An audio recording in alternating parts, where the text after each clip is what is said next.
As a marketer for over 12 years, marketing products to very difficult and hard to reach customers like young people, one thing I learned was this, is that people don't buy stuff, they buy what stuff does for them. Importantly, people buy on emotion and justify with logic. And if you want a great example of this, look no further than Starbucks. You know, why would somebody pay almost double what they can pay for McDonald's for coffee? You know, if you go to McDonald's, you get Starbucks coffee for half the price in much less than half the time. So why do people then go to Starbucks and pay a lot more for the experience? And the key is the experience. If you go to anywhere in the world, Starbucks is expensive, right, for the average person. And the reason for that is that Starbucks doesn't sell coffee. Now, when you ask people, what does Starbucks sell? Most people say coffee, because that's the obvious, logical answer to the product. And this is key to understanding what people really buy. If people bought coffee, they would go to McDonald's or they would go to a cheaper cafe, but people consistently go to Starbucks. Not everybody, but generally speaking, people will choose Starbucks over something else. Why is that the case? Well, people don't go to Starbucks for coffee, they go for what I call social space. Now let me explain. Howard Schultz, the founder, the CEO of Starbucks, said that Starbucks was the third place. And what he meant by that was there were three places for the average customer: work, home, Starbucks. The third place was the place where people could go and have their own social space. And what's interesting is that where Starbucks is from is Seattle. What's interesting about Seattle is when Starbucks was formed in the 90s, Seattle was the US city with the highest amount of inbound migration anywhere else in the US.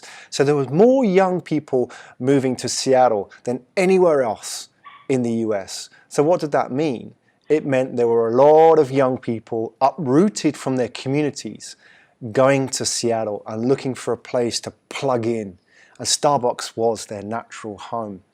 If you look around the world, where I live, for example, Japan is the most profitable Starbucks franchise in the world. One of the reasons for that is because the Japanese have the least social space. You know, not only are there millions of young Japanese moved from their local communities into big cities like Tokyo, where they live in very small apartments, but also the actual space they live in is very small. They don't have a lot of parks or a lot of public places where they can hang out with friends. So Starbucks is extremely popular in Japan, which brings me back to this point. What makes a product popular? The product's popularity isn't based on the product itself. And that's what we have to understand as entrepreneurs. And this is what it comes down to when thinking about your idea. You've got to think about the emotional drivers behind that product. So as I said, people buy on emotion and justify with logic. If you were to ask that customer, why did they choose Starbucks? They'll tell you something like, it tastes good. But emotionally, there's something else behind that. And what's interesting is when it comes to emotion, often we're more driven by loss than we are by gain. Now, it's very hard for a customer to elicit this, to articulate this. But your average customer goes to Starbucks because there's a general sense of loss within the average customer. They feel lonely. People are lonely. That is the natural state of the modern customer. We are lonely people. We don't exist in large extended families or large collective communities like we used to 2 or 3 generations ago. Now, many young people exist on their own. They live at home on their own or in flat shares, but ultimately they are alone.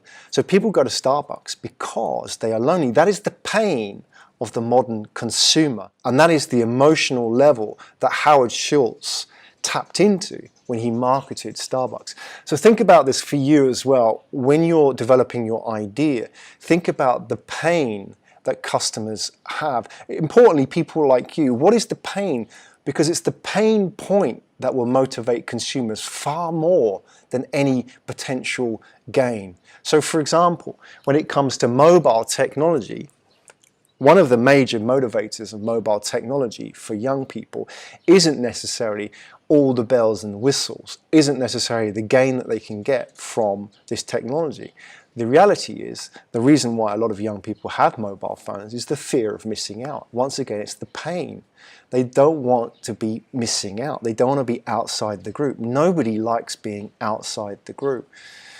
So the key is, when you look at your idea, think about the pain point that consumers have on their daily life, and think about your idea as a solution to that pain point.